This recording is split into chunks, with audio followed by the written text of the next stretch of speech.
tribulation, généralement, ça va prendre 7 ans. Nous l'avons vu avec vous. Nous allons faire 7 ans, donc 3 ans et demi devant le tribunal de Christ, 3 ans et demi devant les noces de l'agneau. Ça fait 7 ans. Et pendant ces 7 ans, c'est là que, après juste l'enlèvement de l'Église, c'est là qu'il y aura aussi la grande tribulation sur la terre. Maintenant, les premiers 3 ans et demi là, il y aura un peu de paix, parce que cette bête va prendre l'image de Dieu, il va prendre l'image de Jésus-Christ. Ça sera celui qui va prendre l'image d'un chef religieux, et aussi il va dominer sur la politique mondiale. Alors, ce qui va faire que Israël va trouver un peu un soulagement en faisant alliance avec cette bête pendant les 3 ans et demi, les premiers 3 ans et demi là. Alors, vous allez vous rappeler aussi, lorsque nous lisons la parole de Dieu, Israël avait pour roi Dieu seul. Mais à un certain moment, Israël a refusé de dépendre de Dieu seul. Israël s'est cherché un roi. C'est alors que Dieu, au travers du prophète Samuel, a dit à Israël que la personne ou le roi que vous êtes en train de chercher ici aujourd'hui va vous faire pleurer demain. Dans la suite de temps, vous allez pleurer à cause de celui que vous venez de demander. C'est comme ça que ça sera exactement. Et nous connaissons tous ce qu'a été la suite de temps. Israël a demandé un roi, Dieu lui a donné un roi qui était Saül. Et après avoir demandé ce roi, nous connaissons tous quel a été le sort. Quelque chose qu'eux-mêmes ont demandé. Ils ont refusé volontairement Dieu pour se chercher un roi, mais ce roi a commencé à les faire souffrir. C'est exactement, c'est pourquoi quand nous lisons la Bible, nous devons mieux comprendre. C'est exactement ce que sera la fin de temps. Parce que ici, Israël a refusé Jésus. Il va vouloir s'allier avec le faux, avec cette bête qui est l'Antéchrist, pour essayer de trouver la paix. Mais cette paix sera éphémère, juste pendant quelques temps, il ne sera plus dans la paix. Voilà ce qui va arriver. Pendant les 3 ans et demi, ça va. Mais juste après avoir franchi les premiers 3 ans et demi, maintenant pour entamer les autres 3 ans et demi, pour totaliser 7 ans, cette bête-là, comme je l'ai dit hier, va faire cesser les sacrifices. Alors, c'est comme ça que Israël va se rendre compte que cette personne, c'est un imposteur. Israël va chercher à lui tourner le dos. Alors, en voulant lui tourner le dos, lui aussi, il ne va pas se laisser faire. C'est comme ça qu'il y aura des tueries. C'est comme ça qu'ils vont se lamenter, parce qu'Israël ne saura pas supporter ce qu'on va lui infliger comme souffrance, comme douleur.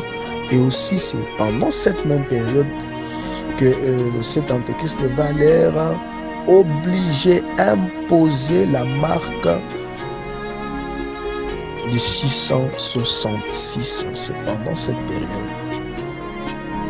Pendant que je suis en train de parler, j'insiste toujours que ces événements ne concernent pas l'Église. Ça ne concerne pas l'Église. Alors, c'est pendant ces temps-là qu'Israël va maintenant chercher, parce qu'Israël cherche qui est le vrai sauveur. Israël n'avait pas trouvé en Jésus-Christ leur sauveur. Jusqu'aujourd'hui, Israël est en train de chercher le vrai sauveur. Qui doit le sauver? Alors pendant ces temps-là, ils vont se rendre compte que la personne qu'il nous faut, c'est Jésus. Celui que nous avions régné. Alors je reviens encore dans la Bible. Lorsque nous lisons, nous connaissons tous l'histoire de Jephthé. Du moins pour les lecteurs de la Bible. Jephthé a été refusé par ses propres frères. il a été refusé. On lui a dit que non, celui-ci n'est pas de notre, parce que nous n'avons pas une même mère avec lui. Alors on l'a chassé, il est parti. Mais lorsque cette même famille, ces mêmes peuples ont eu une guerre auquel ils n'avaient pas la capacité de supporter, de vaincre, ils ont fait appel à qui? À Jephthé. Eux-mêmes, ils ont fait appel à Jephthé. Ils ont dit ceci à Jephthé: reviens, viens combattre pour nous. Et donc, ils ont reconnu la force qu'avait Jephthé. Lui, qu'ils avaient d'abord régné, qu'ils avaient refusé, qu'ils avaient chassé. Mais cette fois, on les reconnaît. On reconnaît sa force. On reconnaît sa capacité à combattre et à vaincre, à leur donner la paix, à leur donner la sécurité, à leur garantir une bonne vie. C'est comme ça qu'ils vont faire encore appel à qui? À Jephthé. Alors, ils vont lui dire aussi ceci: dès que si tu revenais et que tu combats pour nous, tu gagnes cette bataille, tu vas dominer sur nous. C'est exactement, c'est pourquoi tout ce qui est écrit dans la Bible est significatif. C'est comme ça que le peuple d'Israël aussi, pendant cette période ici, ils vont trouver qu'ils n'ont plus de force. Ils vont chercher le même Jésus qu'ils avaient rejeté là. Et donc, Jephthé, c'est l'image de Jésus-Christ. Ils vont rechercher Jésus-Christ pour qu'il vienne combattre pour eux et Jésus reviendra. Et là, c'est déjà dans un autre point, quand Jésus va revenir. Alors, Jephthé, c'est Jésus-Christ. Il va venir, on va le chercher pour qu'il combatte et qu'il domine, qu'il règne sur eux. C'est ainsi que Jésus-Christ va reprendre le contrôle sur son peuple Israël. C'est pourquoi nous avons toujours dit, il y a ceux qui ne cessent de stigmatiser que Israël est déjà rejeté pour toujours. Non, Israël n'est pas rejeté pour toujours, c'est momentané. Lorsque vous lisez dans Romains chapitre 11, vous allez découvrir ce que l'apôtre Paul le dit, parce que lui-même aussi, il est juif. Il n'est pas rejeté pour toujours. Et lorsque vous lisez l'histoire du roi Assuérus, vous comprendrez que le roi Assuérus, de lui-même, il n'a jamais chassé, il n'a jamais divorcé, s'il faut bien le dire, il n'a jamais divorcé avec Vasti. Il l'a chassé seulement parce que les notables, les gens qui étaient tout autour de lui ont poussé de le chasser. Et il a pris Esther. Mais il n'y a pas de divorce. Le divorce n'est pas encore déclaré. Et donc pendant ce temps-là, le Seigneur Jésus va revenir à maître sur son peuple, il va combattre sur son peuple. C'est comme ça que Jésus-Christ va reprendre le contrôle et Israël va se confier enfin dans le Seigneur Jésus. Alors nous sommes en train de parler de la grande tribulation. Il y a beaucoup de points, c'est vraiment un très grand enseignement. C'est un très grand enseignement que nous ne saurons pas finir parce qu'il y a beaucoup aussi de serviteurs qui sont déjà alignés, qui doivent aussi nous parler. Il y a d'autres messages que nous devons auditionner. Et donc pour l'instant, nous prenons depuis hier ou avant-hier que nous avions introduit, nous parlons sur le grand point seulement. Nous n'allons pas entrer dans d'autres détails parce que nous ne saurons pas finir. C'est un enseignement de la vie. La grande tribulation où c'est l'eschatologie. Donc nous sommes en train de prendre partie par partie. Mais c'est l'eschatologie. C'est un très grand cours que nous ne saurons pas finir dans les quelques minutes que nous avons dans le groupe. Mais au moins, nous donnons l'essentiel, les grandes lignes pour que nous ne puissions pas être dans l'ignorance, pour que nous ne puissions pas être peut-être séduits par le monde, que nous ne soyons pas séduits par les paroles de certaines personnes, parce qu'il y a beaucoup de choses qui se disent au sujet de l'eschatologie ou des enseignements du temps de la fin. Voilà pourquoi nous, en tant qu'enfants de Dieu, nous devons déjà avoir une image claire. Vous entendrez ça et là, les gens vous dire des histoires, mais ces histoires-là ne sont pas vraies. Voilà pourquoi, en tant qu'enfants de Dieu, nous nous tenons déjà à vous avertir avant, au travers la parole de Dieu.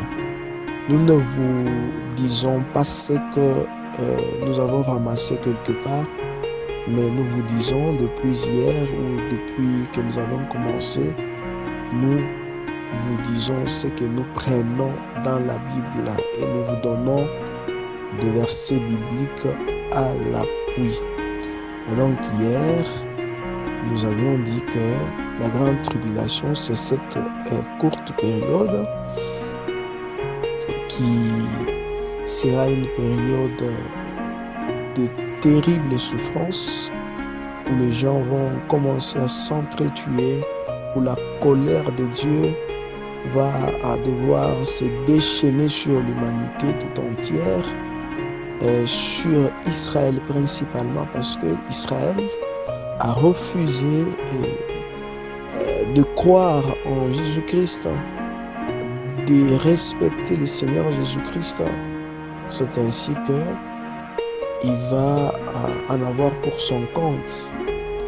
Alors, bien aimé, je voudrais poursuivre aujourd'hui en vous disant que pendant cette période, juste après l'enlèvement et la bête, parce que quand vous lisez dans l'Apocalypse, je crois avoir dit ça hier, il y a certes des petites similitudes au sujet de deux bêtes dont il est question dans Apocalypse 13 et dans Apocalypse 17. On parle de deux bêtes. Il y a une bête qui va sortir de la mer. Et lorsqu'on parle de la mer, vous voyez que ce sont les nations. C'est imagé. Vous savez vous-même que l'Apocalypse, c'est un livre, ce sont des prophéties que l'apôtre Jean avait reçues. Il y a beaucoup d'images dans ces livres-là. Alors, il y aura certainement deux bêtes. Il y aura l'une qui viendra de la terre et l'autre bête qui viendra de la mer. C'est de là que d'ailleurs plusieurs disent que l'Antichrist et l'Antéchrist, ce n'est pas la même chose, parce que l'Antéchrist, c'est la bête qui proviendra des eaux, et l'Antichrist, c'est cette bête qui proviendra de la terre. Mais c'est la parole de Dieu. Nous n'allons pas continuer à discuter, mais que chacun, par la grâce de Dieu, comprenne en lisant dans la Bible. Nous devons comprendre cela. Alors peut-être prochainement, je vais juste parler sur ces les deux bêtes. Je vais parler exclusivement sur cela pour que nous ayons une image claire et nette par rapport à cela. Alors pendant cette période, les enfants d'Israël, ou Israël va souffrir au point que la petite alliance qu'il va chercher à nouer avec la bête, cet antéchrist, bien sûr, lorsqu'on parle de la bête, il s'agit de cet antéchrist. Alors, il va chercher à nouer une alliance avec la bête, cherchant la paix, cherchant à être rétabli dans ses droits pendant qu'il est en train de se tromper. Parce qu'au fait, c'est... à la grande tribulation dont nous venons de parler, nous avons évoqué plusieurs points sur lesquels peut-être il faudra qu'on revienne l'un après l'autre.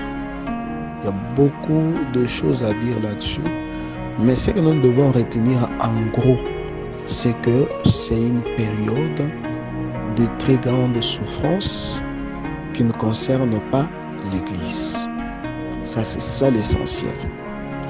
De deux, nous devons aussi comprendre que pendant cette période-là, il y aura des crimes, il y aura des morts, il y aura d'angoisse, il y aura des pleurs et des grincements de dents dans le monde. Mais heureusement, pour nous, Église, pour nous chrétiens, nous ne serons pas concernés par tous ces événements. Aussi, surtout, le Seigneur voudra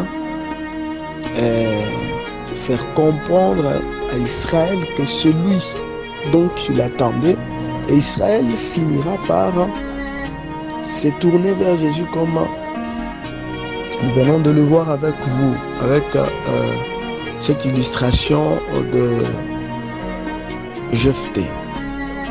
Et enfin, la grande tribulation va se terminer par la guerre d'Armageddon. Donc à la fin, c'est ça le dénouement de la grande tribulation, la fin, c'est-à-dire la guerre d'Armageddon. C'est quand maintenant Christ va descendre pour secourir son peuple, va descendre pour maintenant se venger contre tous ces imposteurs qui seront dans le monde. Mais la bonne nouvelle, c'est que le Seigneur Jésus a promis de garder son Église en dehors de tous ces événements. C'est en dehors de tous ces événements que l'Église sera gardée. Et en plus de cela, le Seigneur lui-même va descendre avec colère pour venger maintenant l'ennemi. Pour se venger contre son ennemi. Et pendant ce temps-là, imaginez que les gens, imaginez que les anges qui étaient partis avec le diable, par rapport au nombre des anges qui sont restés au ciel, le plus grand nombre, c'est celui qui est resté au ciel. Alors, le Seigneur va descendre avec ses anges en puissance pour maintenant se venger. Bien-aimés, nous sommes toujours vainqueurs. Moi, j'ai toujours dit que à quoi bon s'attacher au diable pendant que eux, lui et ses acolytes, tous qui seront vaincus, qui sont déjà vaincus, comme l'Apocalypse le dit que nous l'avons vaincu, l'ennemi de nos âmes. Donc c'est l'ennemi vaincu d'avance. Et après, il sera même lié pendant la période des 1000 ans, le millénium. Si peut-être Dieu nous fait grâce, nous allons aussi parler du millénium. Je vous ai dit que c'est l'eschatologie. Depuis les enseignements que nous avons suivis la fois passée, jusque maintenant, ce sont des enseignements eschatologiques. Le millénium, pendant ce temps-là, le diable sera lié pour un temps. Et donc, la chétane, tu ne bouges pas. À quoi bon? Le diable a une fin, mais notre Dieu n'a pas de fin. Alors nous vous en supplions par les compassions de notre Seigneur Jésus-Christ, à croire dans le Seigneur, à l'aimer, à le servir, de garder encore notre foi en lui, afin que dans les jours à venir, afin que la volonté de Dieu s'accomplisse sur nous. Parce que la Bible dit, c'est que Dieu veut que tous les hommes soient sauvés. Alors je désire aussi que tu sois, que je sois, que nous soyons parmi ces hommes qui devront être sauvés. Que le Seigneur nous bénisse. Nous croyons terminer par ici. Nous n'avons pas tout dit, mais nous croyons avoir dit l'essentiel pour que nous puissions nous éclairer les uns les autres. Mais s'il y a des questions, n'hésitez pas à nous les poser. Nous serons toujours à l'écoute et nous allons partager sur la parole de Dieu Nous n'avons pas la prétention de tout connaître. Nous nous efforçons aussi avec la petite grâce que le Seigneur nous a faite afin que nous puissions communiquer la pensée de Dieu avec le bien-aimé. Que le Seigneur nous bénisse et bonne suite de la soirée. Alors, à la grande tribulation dont nous venons de parler, nous avons évoqué plusieurs points sur lesquels peut-être il faudra qu'on revienne l'un après l'autre. Il y a beaucoup de choses à dire là-dessus, mais ce que nous devons retenir en gros, c'est que c'est une période de très grande souffrance qui ne concerne pas l'Église. Ça, c'est ça l'essentiel. Des deux, nous devons aussi comprendre que pendant cette période-là, il y aura des crimes, il y aura des morts, il y aura d'angoisse, il y aura des pleurs et des grincements de dents dans le monde. Mais heureusement, pour nous, Église, pour nous chrétiens, nous ne serons pas concernés par tous ces événements. Aussi, surtout, le Seigneur voudra faire comprendre à Israël que celui dont il attendait, et Israël finira par se tourner vers Jésus comme nous venons de le voir avec vous, avec cette illustration de Jephthé. Et enfin, la grande tribulation va se terminer par la guerre d'Armageddon. Donc à la fin, c'est ça le dénouement